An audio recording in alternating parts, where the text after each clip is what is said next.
Otodini Jesu. Tata woka nke ikpeazụ n'oge na-adanyeghị n'emume bụrụkwa ụka nke Onyenwe anyị Jesu Kristi, eze nke ụwa niile, Christ the King, afọ nke 3 dị n'arọ ụka.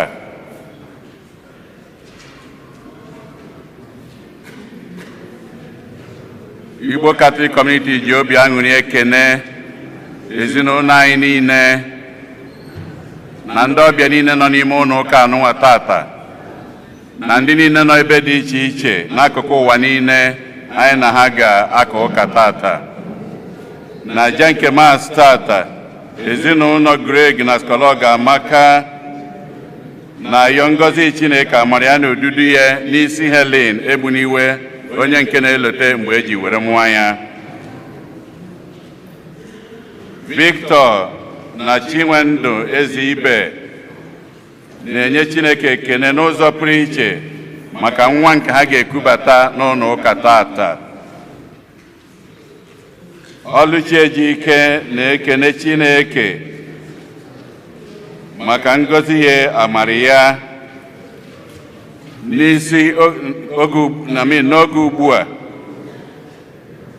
Ọlụchi Ejike na Chizoba Ilechukwu na-elote mgbe eji were mụọ ha, Chineke wee tinyekwara ha ofu arọ. Jude Mmụọ Jekwu na-ayọ ihe abụna ihe ji Nnamdi Kanu n'ụlọ mkpọrọ aghara ịrapụ ya ka eme ka arapụ ya. Helen Egbuniwe na-enye Chineke ekene oge ugbu a ọ na-elote eji were mụọ ya, na-enye Chineke ekene n'ụzọ pụrụ iche ka o si wee tinyekwara ya ofu arọ, wee na-ayọkwa ngọzi ya dị iche iche n'ọdịnihu. Tony na Ịma Ikebodo na-enye Chineke ekene maka ngọzi ya, amara ya na nchekwebe ya n'isi ezinụlọ ya na ihe ọma niile Chineke na-eme n'ezinụlọ ya, wee na-ayọkwa maka ndị nke ka dị n'iru. Ezinụlọ Ọgamaka na-ayọ maka mkpụrụ obi Monsignor Patrick Obinabụ, Natalia na Angelina Nnadi, Aloy na Cecilia Ọgamaka, na Cyril na Christiana Ugwumba.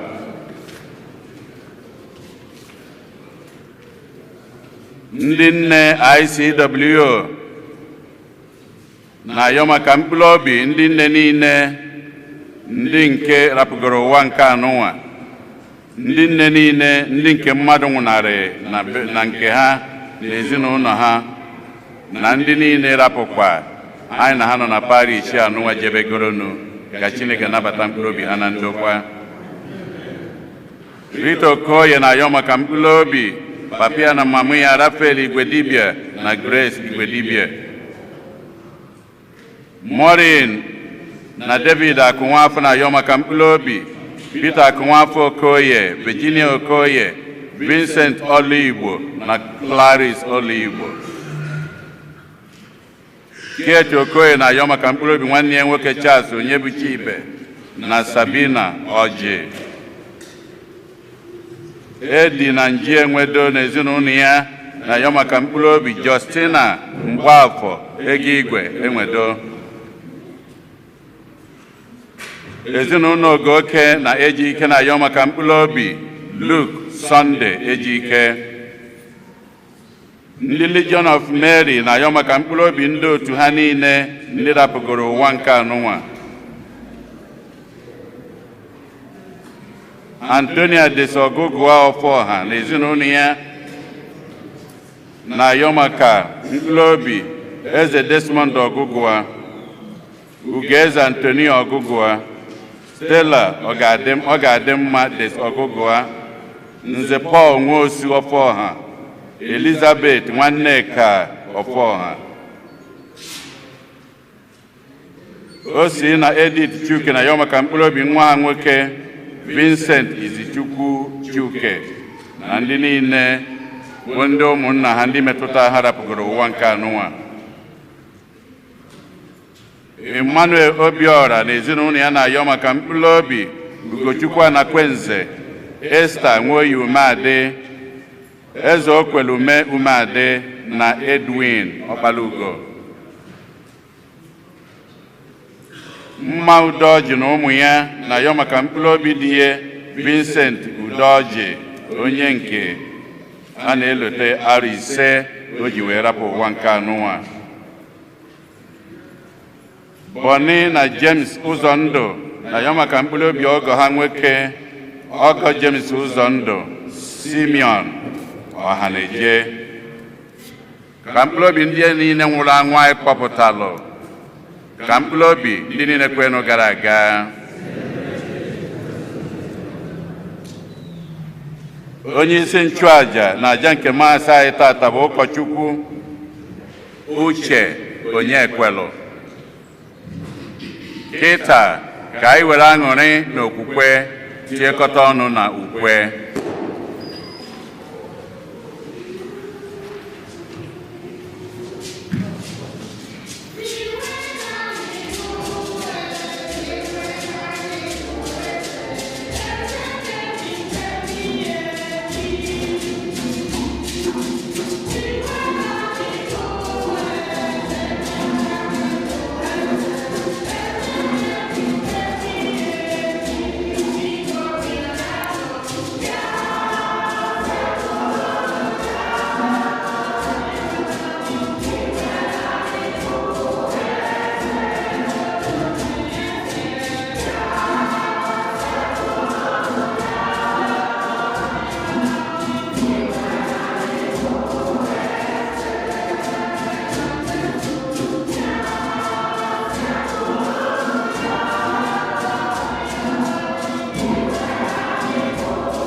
ụmụnna na Kristi, n'ụbọchị taata anyị wee soro nzukọ Katọlik n'ụwa niile na-eri oriri nke di nwere anyị bụ eze nke ụwa niile. Na ya bụ n'ime aja misa na-ekenekwa Chukwu maka n'ụbọchị taa ka m gbara afọ 11 dịka onye ụkọchukwu, wee na-asị ka anyị ekenekwe Chukwu ka otu okwe m ugo na mmụọ nye m ikikere m ga-eji na-alụ ọrụ dịka onye ụkọchukwu ya. Na-ayọkwazi n'isi unu niile ka Chineke bụrụ eze nyere ezinụlọ unu niile, n'aha Nna na Nwa na Mmụọ Nsọ. Ka ngọzi nke Onyenwe anyị Jesu Kristi na ịhụnanya nke Chukwu Nna na ịdịkọ n'otu nke mmụọ nsọ na-enye dịrị unu niile.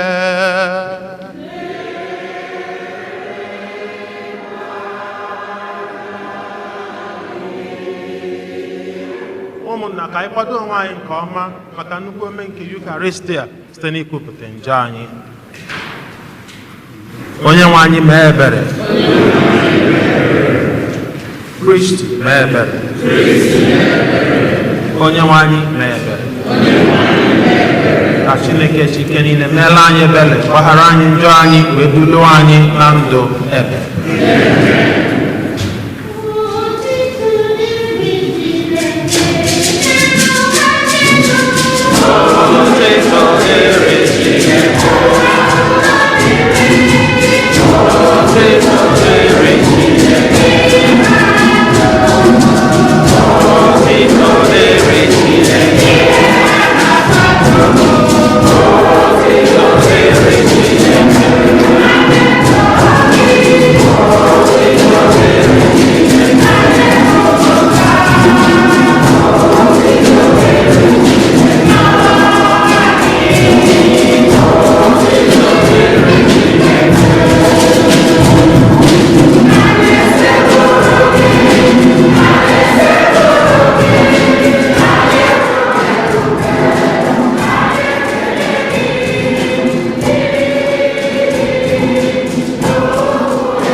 Chineke pụrụ ime ihe niile, onye dị ndụ ebighị ebi, ọ sọrọ gị ime ihe niile ka ọ dị ọhụrụ n'ime nwa gị hụrụ n'anya, onye bụ eze nke ụwa niile. Biko were obi ọma gị mee ka ihe niile e kere eke azọpụtagoro n'igbu ohu nke njọ na-esekpuru ebube eze gị, ka ha na-eto gị akwụsị akwụsị site na Kristi dị nwe anyị Jesu Kristi nwa gị, onye gị na ya na mmụọ nsọ dị ndụ na-achị ebe ebe.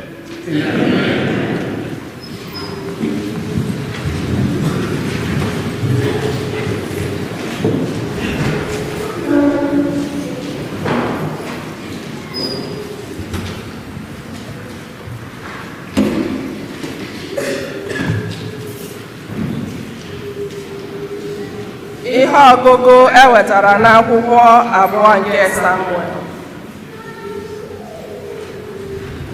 Agbụrụ niile nke Izrel bịakwutere David na Hebron sị ya, lee, anyị na gị bụ otu ahụ na otu ọbara.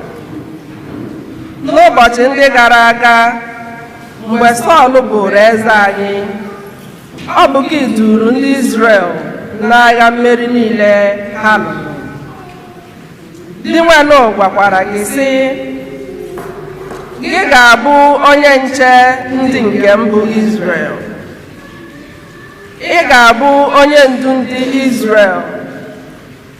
Ya mere, ndị okenye Izrel ji bịakwute David na Hebron. Ha na eze David wee gbaa ndụ na Hebron n'ihu nke di nwenu. Ha wee chie David eze Izrel site n'ite ya ude. Okwu nke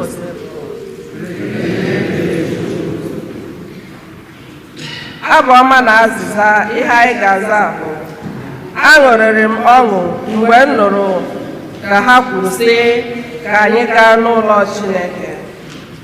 Aṅụrịrị m ọṅụ mgbe m nụrụ ka ha kwuru sị ka anyị gaa n'ụlọ Chineke. Aṅụrịrị m ọṅụ mgbe m nụrụ ka ha kwuru sị ka anyị gaa n'ụlọ Chineke. Aṅụrịrị m ọṅụ mgbe m nụrụ ka ha kwuru sị ka anyị gaa n'ụlọ Chineke. Aṅụrịrị m ọṅụ mgbe m nụrụ ha kwuru sị ka anyị gaa n'ụlọ Chineke. Jerusalem, ugbu a bụ ụkwụ anyị guzo n'ọnụ ụzọ gị azịza. Anyị gaa n'ụlọ Chineke. Aṅụrịrị m ọṅụ mgbe m nụrụ ka ha kwuru sị ka anyị gaa n'ụlọ Chineke.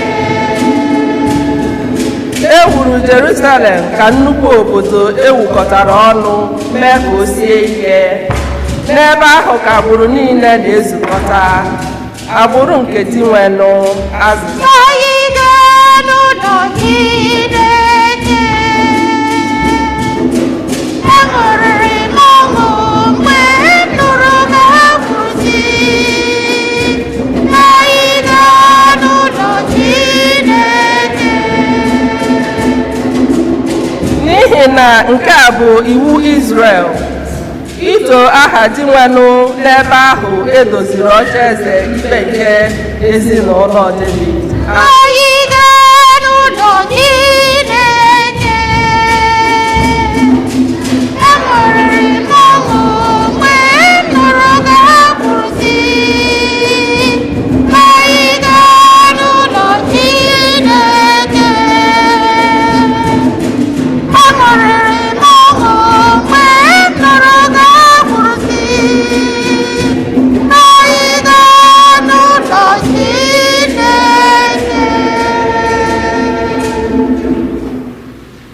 Ihe ọgụgụ ewetara n'akwụkwọ ozi Pọl dị asọ degara ndị Kọlọsi. Werenụ ọṅụ na-ekele Nna anyị, onye mere ka unu kwesị isoro keta otu oke ahụ akwadebere ndị nsọ n'alaeze nke ìhè.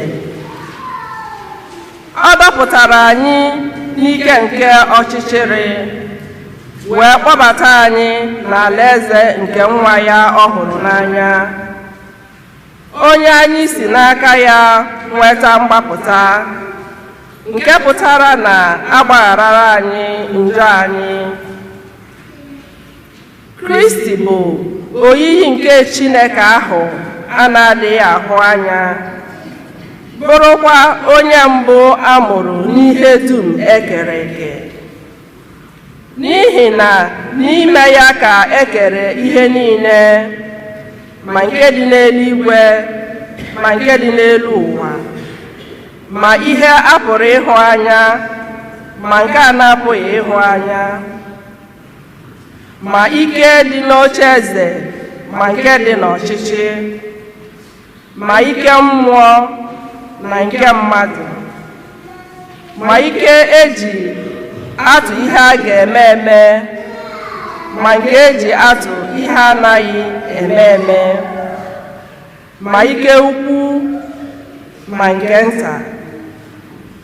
Esitere na ya kee ihe dum, ọ bụkwa ya ka e kere ihe dum.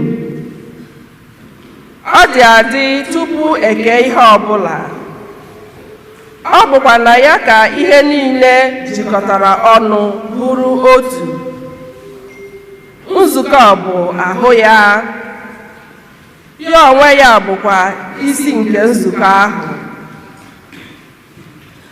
Ebe ọ bụ isi mbido, ya onwe ya bụ onye mbụ esiri na ndị nwụrụ anwụ wee mụọ, ka ọ wee bụrụ onye bụ ụzọ n'ụzọ ọbụla. Maka na Chineke chọrọ ka izu oke niile zuo oke n'ime ya, chọkwa ka ọ bụrụ site na ya na maka ya ka eji kpee udo dị n'agbata Chineke na ihe dum ekere eke. Ọ bụ ọnwụ ọ nwụrụ n'elu obe ka o ji mee udo n'agbata ihe niile dị n'eluigwe na ihe niile dị n'elu ụwa. Okwu nke ozi.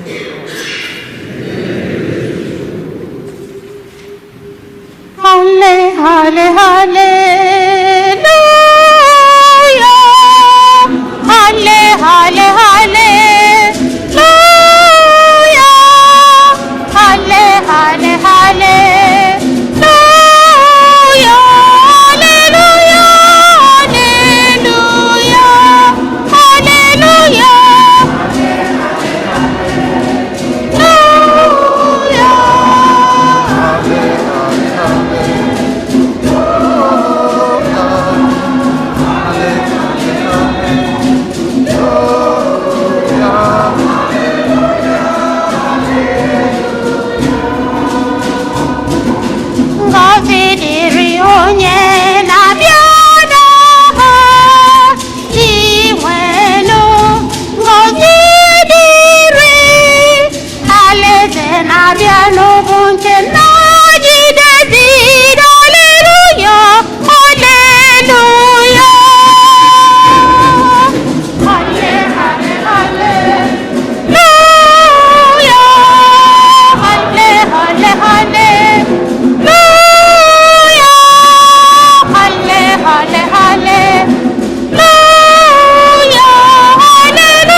anyị nọnyela unu.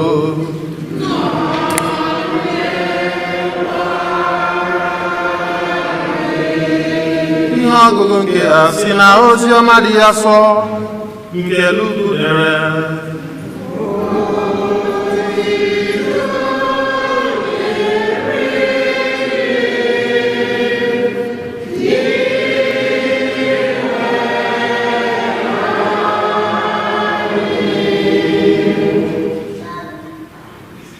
Igwe mmadụ zoro ebe ahụ na-ekiri ihe na-aga, ma ndị isi ala ji Jesu eme ihe ọchị na-asị, ọ zọpụtara ndị ọzọ, ya bụrụ Mesaya, onye ahụ Chineke họpụtara chi ya echichi, ya zọpụta n'onwe ya. Ndị agha sokwa were Jesu na-eme ihe ọchị. Ha gụrụ, ha bịa chee mmanya vaịn gbara ụka n'ihu ya sị, ọ bụrụ na ị bụ eze ndị Juu, zọpụta onwe gị. Ma ihe ndekwasị ya dere n'elu obe n'isi Jesu na-akọwa sị, onye a eze ndị Juu. Otu n'ime ndị abalị egwu abụọ ahụ akpọgidere ya na ha sokwa na-ekwulu Jesu sị, ọ bụ gị bụ Kristi? ka ọ bụ na ị bụghị ya? Zọpụta n'onwe gị na anyị. Ma onye nke ọzọ bara ya mba sị, gịnị mere ị dịghị atụ ọbụna Chineke egwu? Ị hụghị na a makọtara anyị na ya ikpe ọnwụ? N'eziokwu, ikpe a mara anyị ziri ezi, n'ihi na anyị na-anata ụgwọ kwesịrị ihe anyị mere. Ma nwoke a emeghị ihe ọjọọ ọbụla. Mgbe ahụ ka ọ sịrị, Jesu, chetakwa m mgbe ị ga-abanye n'alaeze gị. Jesu wee sị ya, ana m agwa gị eziokwu, taa ị ga-eso m anọ n'ogige aṅụrị ahụ.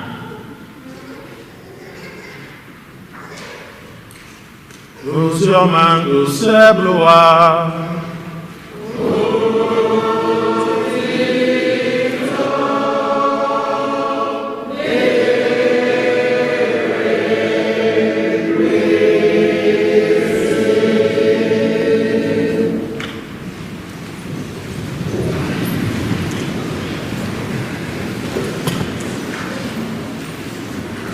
Otuto dịrị Jesu, onye jisi ike, onye jekete halụ, onye nyere ya aka, onye nyere ya aka. O dịrị unu. Ụbọchị taa bụ ekele Chukwu maka ihe ọma onyinye nke ụkọchukwu n'isi m, na-asị ka otuto niile na-eji amanye dị aha Chineke n'aha Jizọs. Onye kelekwa unu. Anọkwalụ m onwe m Fara Jude, kpọọ m na fon. Ka ego ije gị si ụbọchị ụka Fara Jude, anọ m ya, anọkwa m na ịkpọwa m Jude, hapụkwa m. Ọ sị m na m bịawa, anọ mụrụ na taa anniversary m. So tomorrow. So, whatever young when yellow what a beautiful place to celebrate my Christmas. But I'm waiting for all you do to and a fed you to it. Come from when our first mass. Only in the buy, food here, or long, yellow. So I'm making noon. So here, Packet balloon. I will give you to Beleu. But I'm in the time I so I was a mass, I wouldn't want to.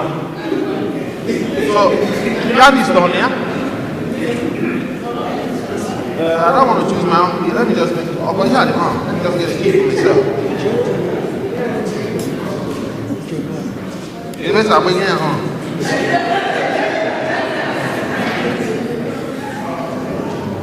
Okay, just to get my key. Don't worry about it.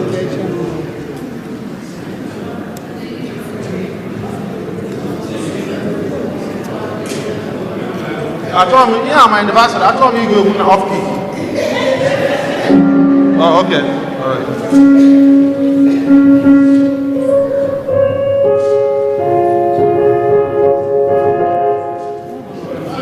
Over here. Okay. All the noble Jesus. All the noble Jesus. What you go no poge? Go no poge. I got Chukwu abụ. Just a few minutes. I want to tell you this year. God I'm good today. Just because it is my anniversary. Can we do that? Oh, the noble Jesus. Again. Oh, the noble Jesus. So ya ne mere mi ye. Ebona de Mombaho, or the Nobimbo Jesus. Or the Nobimbo, or the Nobimbo Jesus. Or the Nobimbo Jesus. Easy. So Yane Meremiye, Ebona de Mombaho, or the Nobimbo Jesus. Now, Koreaka, want to go? Oh, the noble Jesus. Oh, ọ dị n'obe mbụ Jizọs. So ya na-emere m ihe ebe ọ na-adị m mma ahụ. Ọ dị n'obe mbụ Jizọs. Jizọs ọ dị n'obi m. Ọ dị n'obi mbụ Jizọs. Ọ dị n'obi mbụ Jizọs. So ya na-emere m na-akụrụ ya aka. Ebe ọ na-adị m. Achọrọ m ịnụ ụdị aka gị. Ọ dị n'obi mbụ Jizọs. Jizọs ọma mma mma zụrụ arụ ebube daalụ. Jizọs ọma mma mma zụrụ arụ. Jizọs ọma mma mma zụrụ arụ ebube daalụ. Jizọs ọma mma mma zụrụ arụ. Onye ọla ebube ndewo. Na-akụrụ ya aka gị. Achọrọ m ịnụ aka gị. Aka gị. Na-akụrụ ya aka gị. Achọrọ m ịnụ ụda aka gị. Aka gị. Chioma emezugo nkwa ha o kwere m, ya mere m ji akpọ ya odogwu. O mezugo nkwa ha o kwere m, ana m etu ya odogwu n'agha. O mezugo nkwa ha o kwere m, ya mere m ji akpọ ya odogwu. O mezugo nkwa ha o kwere m, ana m etu ya odogwu n'agha. Ụmụ elu ụwa ịma na o nwere nkwa Chukwu kwere m. Ụmụ n'ụwa ịma na o nwere nkwa Chukwu kwere m. Onye kwere ekwe ịma na o nwere nkwa Chukwu kwere gị. Onye amụrụ ọzọ n'ụwa o nwere nkwa Chukwu kwere gị. Mgbidi taa ịma na so na nkwa Chukwu kwere gị. Nwaanyị dị ime mụọ nwa ọ bụ na nkwa Chukwu kwere gị. Ọ sị na anyị ga-abụ ndị mbụ na anyị ga-abụ ndị ikpeazụ. Ọ sị na anyị ga-aga n'iru maka ọdịda bụrụ maka ndị kwere ekwe. Na anyị ga-adị ka osisi akụlụ n'akụkụ mmiri nke na-amị mkpụrụ ọma. Ụwa bịa n'ule Chineke meworo m ya bịa n'ule onye na-eme mme meworo m ya bịa n'ule onye na-ekwe nkwe megoro m ya bịa n'ule Chukwu na-agwọ ọrịa meworo m ya n'ule. Odogwunu ya mere m ji akpọ ya odogwu. O mezugo nkwa ahụ kwere m, ana m etu ya odogwu na uru tụrụ m ya odogwu. Uru tụrụ m ya odogwunu. Uru tụrụ m ya odogwu. Uru tụrụ m ya. Uru tụrụ m ya. Ndị nna tụrụ m ya. Ndị nne tụrụ m ya odogwu. Ana m etu ya odogwu n'agha. Praise the Lord. Hallelujah. The Lord is good. And all the time. Maka na nkwa ahụ o kwere ka o mezuru. I see myself just an instrument for God.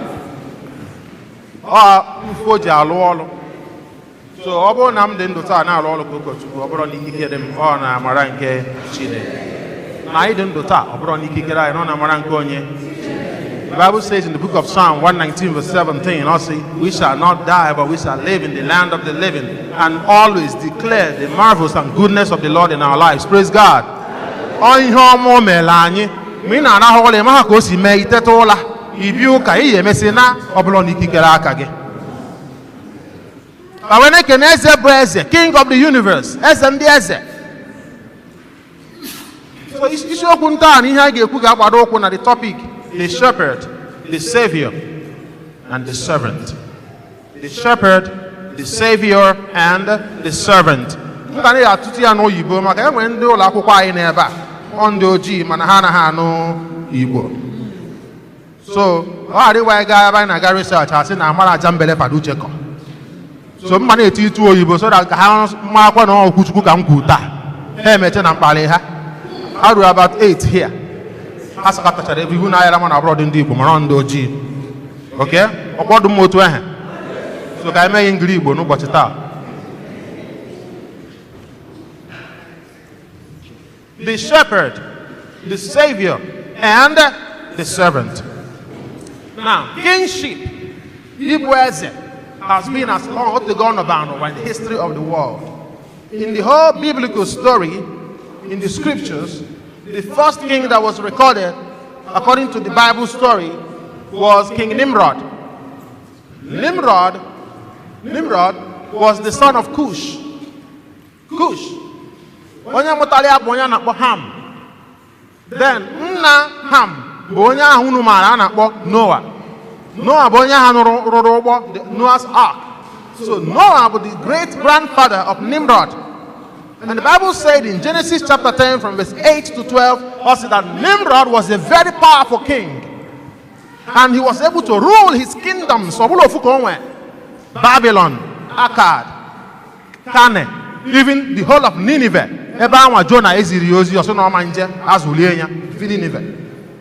And the Bible describes it as a very powerful king. So the function of the king primarily is to protect his kingdom and to protect his people. What background to today? How it is linked to Jesus.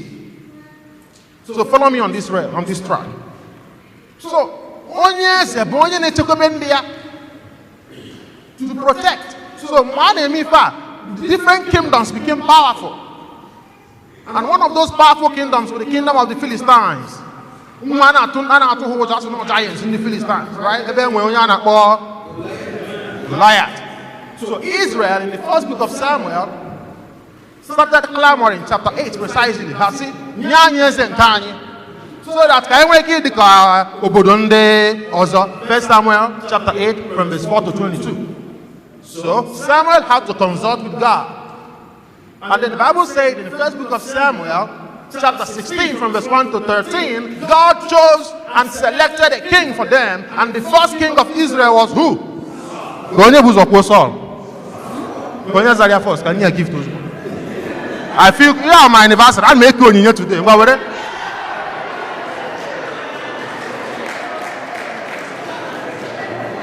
So Saul became the first king of Israel. But guess what? Gente. This is very important. I want you to follow me on this track.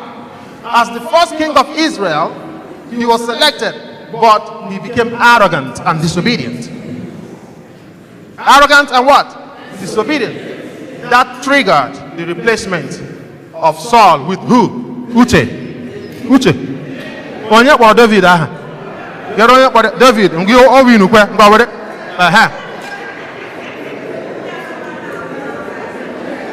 Ntị akwụkwọ nsọ si na ndị nọ n'azụ ga-emeche bụrụ ndị nọ n'iru. Ndị nọ n'azụ, don't worry. Don't worry about it. Are you following me here? Now, David became the king, and the Bible says that the only responsibility, not the only, but the major responsibility that God gave to Saul, that was in first book of Kings, first book of Samuel, chapter 9 from verse 16. See, no distractions. The first book of Samuel, chapter 9 from verse 16. To protect the people of Israel from the hands of the Philistines. And guess who did the job? David. So in first book of Samuel, chapter 17, from verse 48 to 50, the Bible says that David conquered Goliath. Oji okutone. Okute 6:10. Ofu unu ma akwụkwọ o. Wee tugbuo onye ife a na-akpọ giant n'Igbo di anyị. Giant, amara m ihe ọ n'Igbo. Wee tigbuo ya.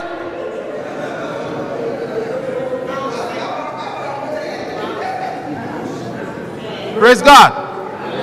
Praise the Lord. David conquered Goliath.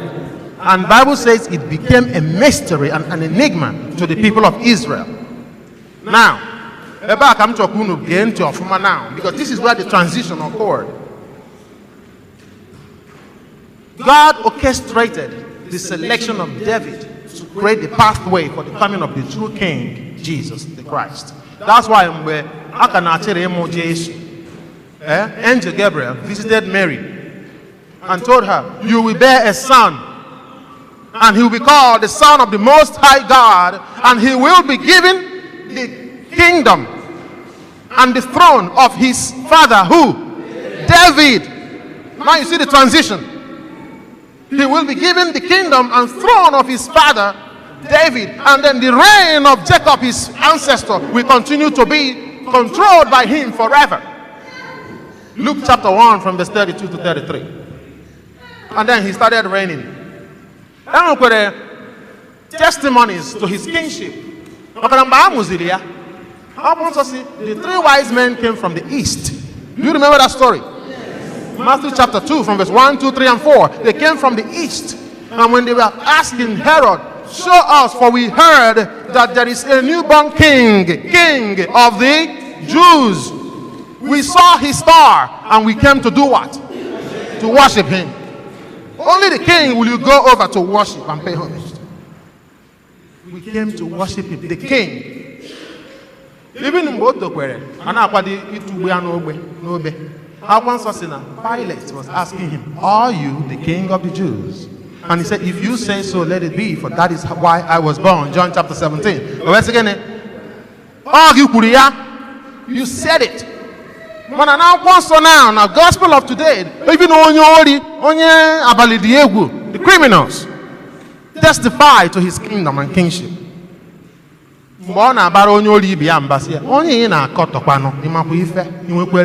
Fear for God. When you go to your where? Kingdom.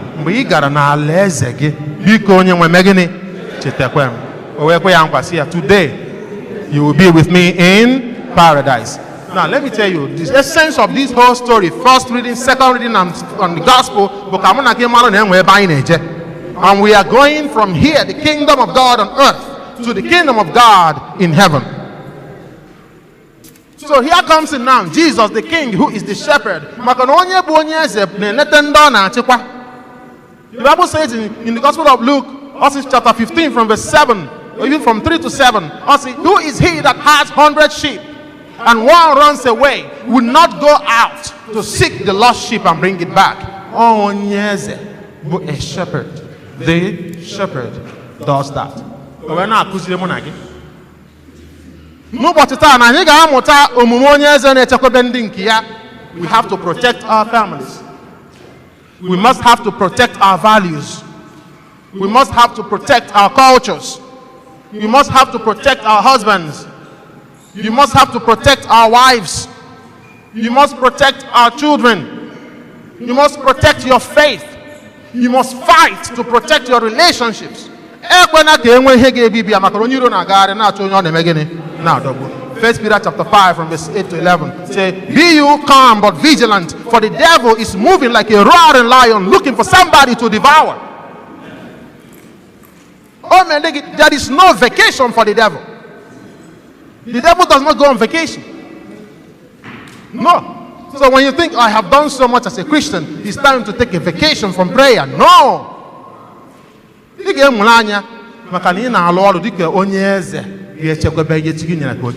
God. Praise the living God. Number 2, the Savior, the King, the Savior. The function of the King is to save his people, to redeem them. Like, no, to save. The salvation there is about we need to be saved from damnation. We need to be saved from sin.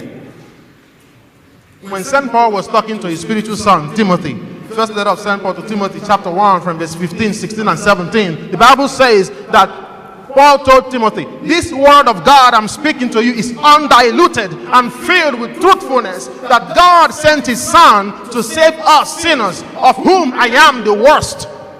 The worst sinner, St. Paul. I was thinking about that. And it hit me that if you really need help, you must really accept that you need help. If you need to be saved, you must call out. Help me, somebody help me. Someone must go to help you. If you don't speak, you won't get your 911. You need help. You must collaborate in you being saved. God does not save a passive Christian. God does not save a Christian who does not recognize that he is a sinner. The Bible says in the book of Isaiah chapter 59 from verse 1, 2, and 3 that sin is that brings the demarcation between us and God. That when we pray, God does not answer our prayers anymore. When we stretch our hands, he doesn't want to hold on to us because of what? Sin. When I preach to you, I preach to me too. We need to acknowledge our sinfulness and ask for God to save us. But guess what? We must give God undivided attention. Remember, the Bible says that no one who lays his hands on the plow and looks backward is now worthy of the service in the kingdom of heaven. That should be the Gospel of Luke chapter 9 from verse 6, right? No, Luke chapter 19 from verse 10 to 20. You're no longer worthy. You have to give him undivided what? Attention. Undivided attention. It's just that when Jesus was moving around and so many people were coming to him, and somebody wanted to follow Jesus and said, Jesus, okay, come, follow me. And he said, no, let me go bury my father. And Jesus said, allow the dead to bury the dead. And God said, yeah, let me just go say goodbye. I said, what is wrong with you? He said, you know what? Nobody that's good, his hands on the plow and looks back. Oh, back, I'm going to the fire. It is very important. We need to learn from Jesus, who saves, and he sacrifices to save. And when he's saving with love. The underlying principle in God's salvific mission is love. We must have to learn from Jesus. So, to intervene into someone's life, in a mere selflessly, in a mere selfishly. We want one negi na Igbo community anyị ebe a nwe nsogbu. Ọkpọ gị ka inyere aka. Ị na-enye aka na-atụ anya ka ife m ga-elite n'aka m na-enye. What is in there for me? Oh, ewelu nke a, enye m nke ọzọ, quid pro quo. No, love. Love. John chapter 15 from verse 13. For no love is greater than this, that he lays his hand, for a man will lay down his life for his friends. Love. And in you got put the inscription. Here I go now once today. There was an inscription. I and what? I put down here in the new Bible, in the cross. I spell go there. Up that one here. Up that. Okay. No, that is not healing. That actually is Je, Niabro I. Is Jesus Nazaremus Rex Iodorum. Jesus Nazaremus Rex Iodorum. Which means Jesus of King of. So that is that. So that kingship is what we celebrate today. And he's the Savior whom we must learn from.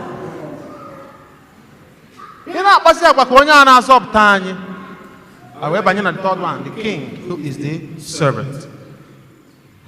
Jesus redefined the concept of kingship and royalty by his own kind of kingship. But he had no place to lay his head. The Bible says that he had no place to lay his head. Mami ya wonye Nazareth. Obodo enwe ihe eji akpọ. Nazareth. Just like onye jog business isi olu. Enwe eji ndị olu kpọrọ.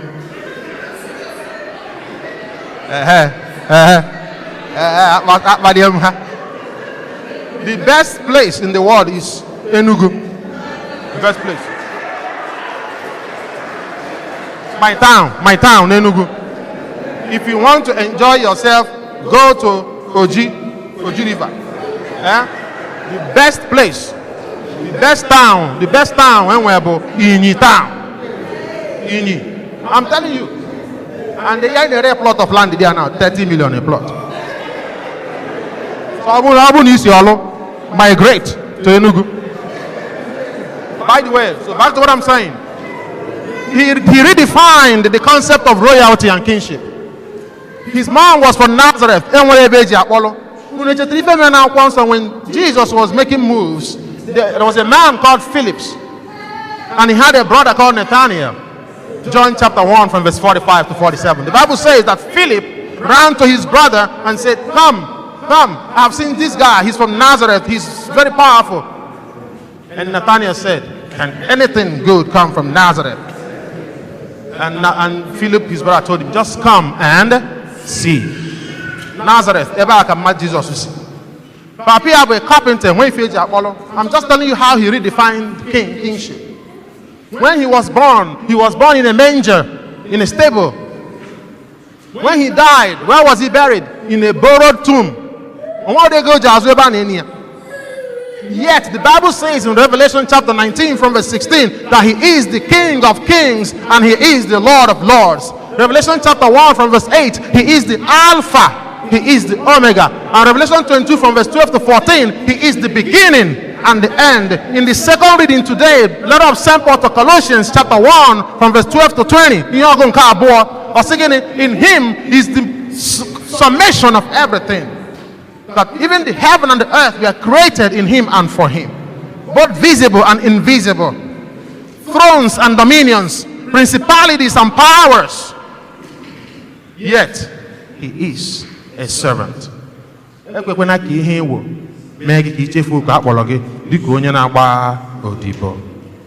John chapter 20 verse 28. I have not come to be served, but I have come to serve. God calls us to serve, to learn from the King who is a servant.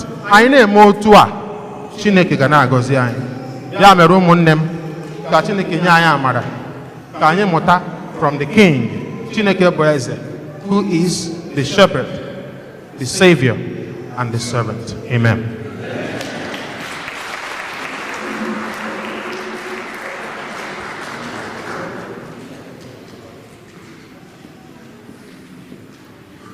May we now rise and profess our faith in God. And we shall all respond, I do. Do you reject Satan and all his works and all his empty promises? Do you believe in God the Father, creator of heaven and earth? Do you believe in God the Son, Savior of the world?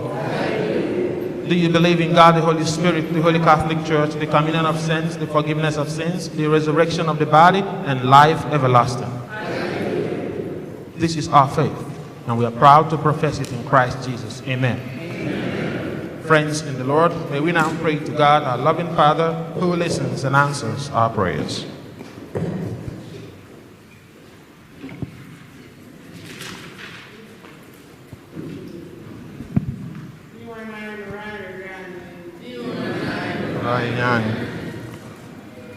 Maka ndị otu Kristi na ndị ndu nke nzukọ, ọkacha ndị niile na-emegide maka okwukwe ha, ka ha na-enwe aṅụrị na ha so keta oke n'ahụhụ Kristi. Anyị arịọ gị dị nwenụ anyị nụrụ anyị anyị. Maka ndị ọchịchị n'ụwa niile, ka ha na-enye ndị mmadụ niile ohere iji udo na-efe Chukwu ebe ọbụla ha nọ. Anyị arịọ gị dị nwenụ anyị nụrụ anyị anyị. Maka ndị nwere ihe mberede nke agha, ala ọma jijiji na oke agụụ, ka ha nweta enyemaka nke mba ụwa niile. Anyị arịọ gị dị nwenụ. Maka ezinụlọ ndị kewara ekewa maka ikpere Chukwu n'ụzọ dị iche iche, ka Kristi wetara ha udo na ịhụnanya na ịdịkọ n'otu. Anyị arịọ gị dị nwenụ. Maka ndị otu Kristi, ọkacha ndị ọgbakọ okwukwe anyị, ka anyị na-akwụdosi ike n'oge ọnwụnwa. Anyị arịọ gị dị nwenụ. Maka ụmụnne anyị ndị nwụrụ anwụ, ndị anyị na-echeta na Mass dị asọ tata, ndị nwụrụ n'ọdachi dị iche iche, ka ekpere anyị wetara ha aṅụrị ebe n'eluigwe, kasie ndị ezinụlọ ha obi. Anyị arịọ gị dị nwenụ.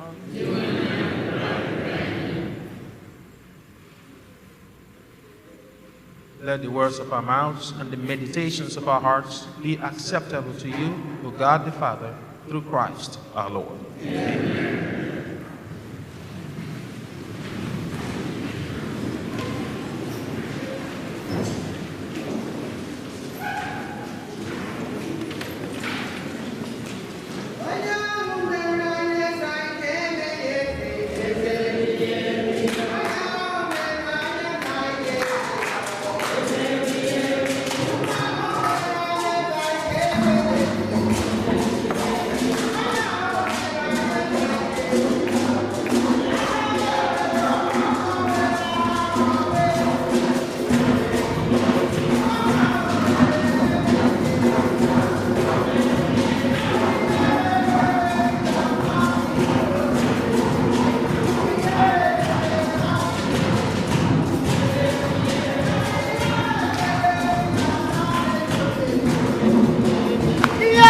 Ekpekwa m ime ya eze, aga m ewere ọkwa ma were aka m mechi m eze, onye ahụ mere anyị eze anyị ga-efe ya. Ewo, aga m na-eme ya eze biye, ewo, aga m efe ya. Ewo, aga m eme ya eze, ewo, aga m na-efe ya. Chukwu mere anyị eze anyị ga-eme ya eze, Chukwu mere anyị eze anyị ga-efe ya. Ebe ihere kwere Jizọs pụọ n'elu obe, ihere ga-ekwekwa m ime ya eze.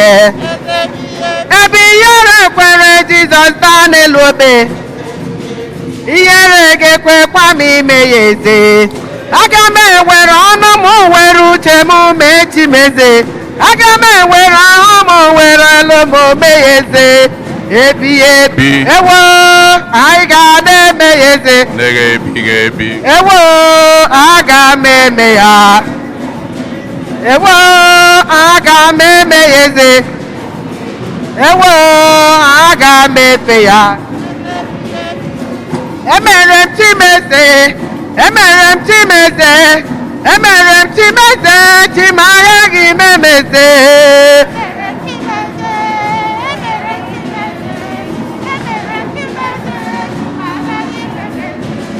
Emere m Chimeze, ka o wedele m mma. Emere m Chimeze, Chimaya gị memeze.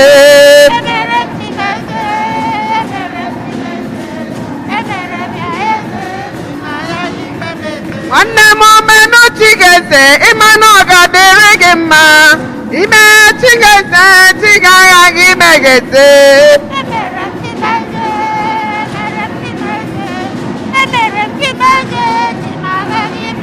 Onye ọbụla mekwa Chigeze na ịma na ọ ga-ebuli gị eluwe. Ime na Chigeze, Chigaya gị megeze.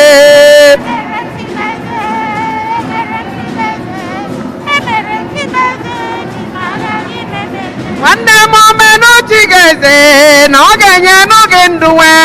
Ime Chigeze, Chigaya gị megheze.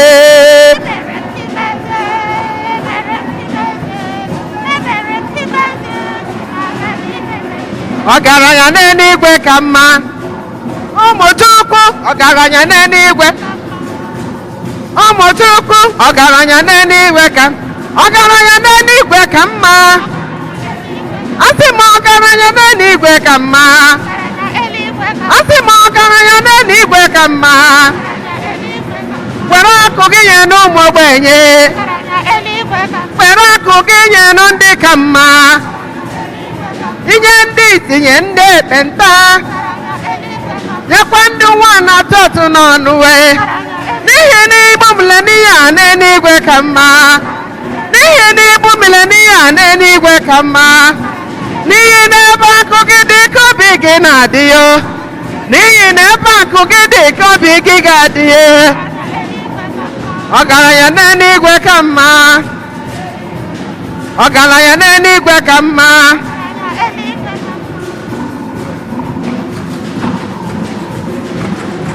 Ihe niile nwere n'ụwa dịghị n'aka. Ihe niile nwere n'ụwa dịghị n'aka.